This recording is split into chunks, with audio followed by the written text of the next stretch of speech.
the effective fourth line of the Blackhawks. That's the line that's out there right now. Eager, Burish, and Brouwer. They're a little more versatile than Vancouver's fourth line, and they can play up a couple of notches.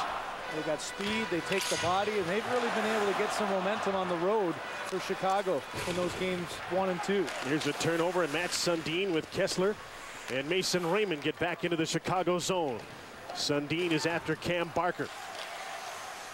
Cuts him off along the boards. Raymond holds the puck in. He's bumped hard by Chris Versteeg, who took the puck away. Mason Raymond comes right back at him, and Versteeg dumps the puck in from a long ways out. Shane O'Brien back to get it. Checked from behind, but he got the puck to Kessler, and he'll fight it out to center for Vancouver. You can hear that Vancouver's been able to settle this crowd down. The Hawks really wanted to get an early goal and pop the lid off the joint. Duncan Keith, his pass just about intercepted by Alex Burrows, but turned over to Vancouver nonetheless. And Alexander Edler made a little stick handle at the line. And Vancouver's offside. They've been outshot 5-1, but game 3 is goalless on Hockey Night in Canada.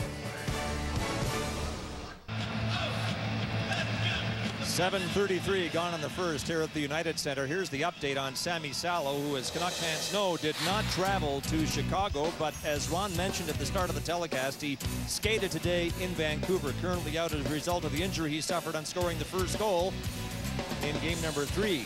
We understand he may fly in tonight or tomorrow to join the team and would be possible for game 4 Thursday or game 5 Saturday night back in Vancouver. Jim. In the meantime, Ossi Vananen in the lineup. He played in game 4 against St. Louis, but he only played about 8 minutes, and that was an overtime game.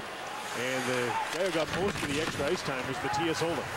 Fourth line shift for both teams here, and Vancouver had a very good fourth line shift last time up, but here comes Adam Burish. He's got Ben Eager with him. They're 2-on-2. Burish runs into Edler. Eager gets hit by Mitchell, and the centerman in support, Ryan Johnson, comes back for the puck. Off the glass to the blue line. Brouwer holds it in. Both teams have been guilty of turning the puck over at their blue lines trying to get out. And that's a key clear for the Vancouver Canucks to get Mitchell off the ice with Edler, because you don't want to waste them against the fourth line. And Edler didn't get off there. Mitchell did. Sedins and Alex Burrows come on.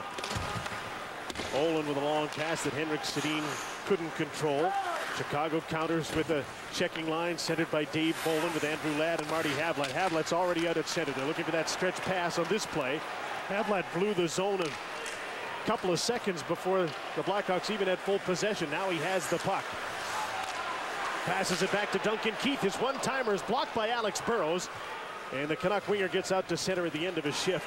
Dumped in by Ossi Vananen. And the Canucks complete a change. Jim, you make a great point there. The defense of the Vancouver Canucks have to be much more conscious of that high forward for the Chicago Blackhawks. They didn't do a good job of that in game 2. And the forwards, that first forechecker, didn't do a good job of taking away the middle of the ice. Here's a 3-on-2 for Vancouver as Bernier and the third liners, Pyatt and Wellwood, get the puck deep in the Chicago zone.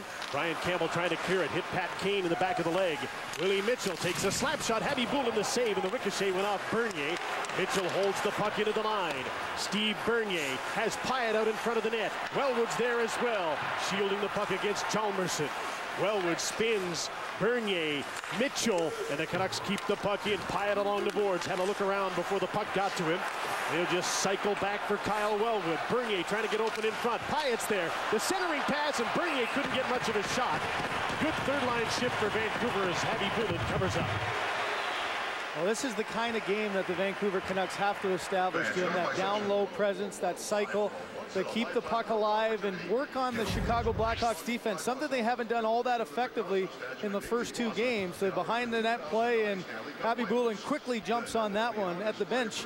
Mike Bernstein dealing with Burrows as he blocks a shot. And how many of those have we seen in the hands? It's been Ryan Johnson for the most part. That time Burrows, it looked to me, Jim, got it right in the palm. Yeah, it does. And he went back to the bench and now has ice on it. We'll have to keep you up to date when he comes back. Now Vancouver turns it over to Sundin, Kessler, and Mason Raymond. Sundin's been excellent on faceoffs in this series throughout the playoffs. Kept the puck deep. Matt Walker will try and break out. Here's Chris Versteeg at center with Dustin Byfuglien and Sammy Paulson. Turned back at the blue line. Matt Walker.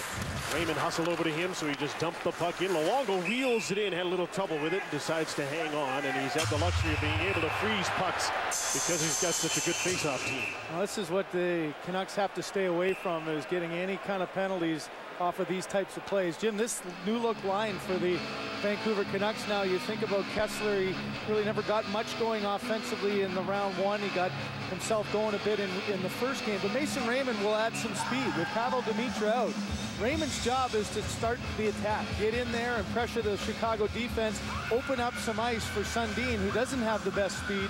Kessler's got to get in there as well, and we'll see what the chemistry has with this lineup. Sundin wins another draw. Edler to Raymond, and he just gets the puck out to center. Cam Barker. Kessler's right on it, forced him to turn the puck over. Raymond to Kessler, stopped by Heavy Bulin.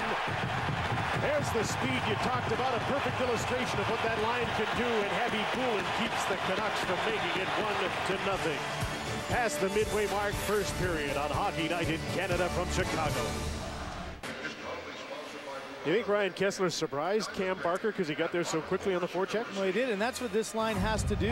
The likes of Raymond and Kessler have to use their speed. Raymond gets it out, and I think watch Barker as he turns up ice. He didn't see to the right of him Kessler close the gap, and then what a great chance down low. A lot of pressure on Kessler. He only got the one chance on it, but Barker's reaction was one of, how'd you get there so quickly? Alex Burrows back for Vancouver after blocking that shot out with the Sedins. Daniel took a shot. Duncan Keith deflected it, and it's out of play. And you think about the pressure that comes on the top players, and once you get deeper into the playoffs, now in round two, Daniel and Henrik are going to be the focal point. And you know, they've both had career playoff seasons, but as we go deeper, it looks the pressure becomes more and more evident with each passing game. They have to be a factor, especially here on the road. There's a bounce-off escape that could have gone Chicago's way. Vananen had one deflect off him. And Vancouver gets the puck and moves out. Daniel hasn't scored in 3 games now in the playoffs. He and Henrik in forechecking. There's a turnover again. Henrik gets the puck, trying to get it to Daniel at the net. And it deflected. The Blackhawks get it back. Havlat lads up the middle. The pass comes on the other side to Dave Bolland, the center on this line, and he turned the puck over trying to make a pass. Rick Rippon, Vancouver's 4th line, back the other way, shoots the puck in, and the Canucks complete a change. And the Canucks have done a great job of turning pucks over. You think of the Hawks now, they've been a little bit sloppy in their own zones. They turn pucks over at the offensive line, and that's something Vancouver wants to continue to take advantage. Here's Adam Burris with a blind centering pass. He took a hit, threw the puck out front, and Vancouver was able to clear it. Ryan Campbell to Nicholas Chalmerson. 4th lines almost matched up against each other. Patrick Sharp is taking a shift here in Brouwer's spot, so already it looks like Joel Quenneville is going to alter his lines as he has done in each game of the series. Another turnover by the Blackhawks, and back in comes Bernier with a shot, blocked by a Canuck in front. Wellwood turned and shot, and Heavy Bulin kicked it away. Kevin BX is back for the puck, watched by Ben Eager. There's a Vancouver stretch pass, and Wellwood missed it. Heavy Bulin plays it. Right, Taylor Pyatt just missed that rebound there as he had position in front. Just a hopping puck went over his stick. Pyatt takes a hit, tries to stay on the puck. Now Troy Brouwer's moved back onto this line with Kane and Taves. Kane's check, good tight gap by Willie Mitchell. He stopped him, and there's going to be a penalty here, as Taves is slow to get up along the boards, and another scrum. And it's going to be the Canucks who go, and just thinking, is that Taylor Pyatt? Can't see the number in the pile there. I think it is, as Taves was offside with Kane, and he stopped up and got hit from behind. Kane, we think, has had either an injury or maybe just a bad case of the flu. You would think the flu because he's been getting better, and he was very slow to get up. Kane turned the puck over and caused the offside. These are the penalties as Alain Vigneault looks on. You could see Pat Kane was already over trying to get his stick, and there's the hit from behind. Whether it was right after the whistle. And I think Pyatt just had him lined up and couldn't put the brakes on in time, and down went Taves.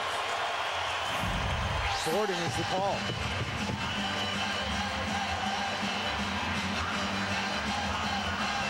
So the Chicago Blackhawks go to their 2nd power play of the game. They're 0 for 1. The last one was a short one. Remember, Buffalo took a penalty. Taves will stay on for the power play. He's got Sharp with him. Barker and Bolland The point man on this power play unit, Marty Havlat's over on the right wing. Taves won the draw. Dave Bolin draws the checker. Johnson in, played the puck down to Jonathan Taves. Bieksa checked him. Mitchell put the puck up the middle, and Mason Raymond is there to move it out for Vancouver to center. He and Johnson start this penalty kill. Raymond with some speed drives wide, just about slipped a check. They couldn't do it while keeping the puck. Cam Barker. His long shoot in. Hawks overload the right side and try and come up with a puck. Mitchell intercepted a pass along the boards. Too many Hawks there, though, and Havlat comes up with a puck. Barker heads towards the front of the net. Havlat for Dave Bolin. Patrick Sharp now. His cross-ice pass. Havlat to Bolin. Can't one-time it. Raymond slid down. Bolin hung onto the puck. Havlat now with Taves at the side of the net. He'll take the pass, relays it in front. What a save by Luongo on Cam Barker, who's gone to the front of the net. Well, good patience by the Blackhawks there. They weren't able to get the shots they wanted. An excellent job of the penalty killers taking away shooting lane, but then good patience and quick puck movement finally opened up a down low play, and Luongo able to get square to the shooter and make the save. Change in the power play units, and Kane turned the puck over again at the blue line and allows Vancouver to clear it.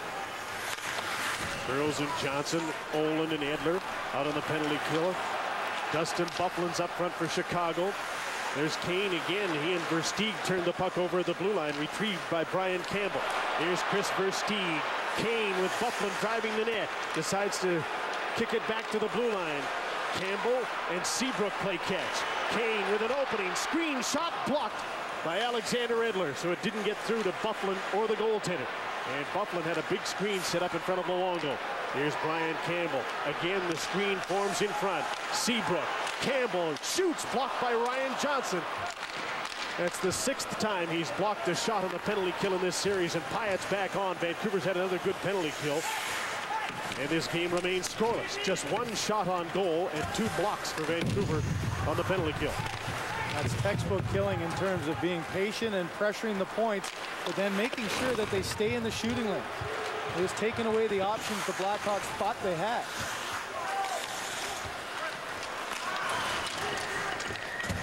Vancouver gets possession at 5-on-5 again. Willie Mitchell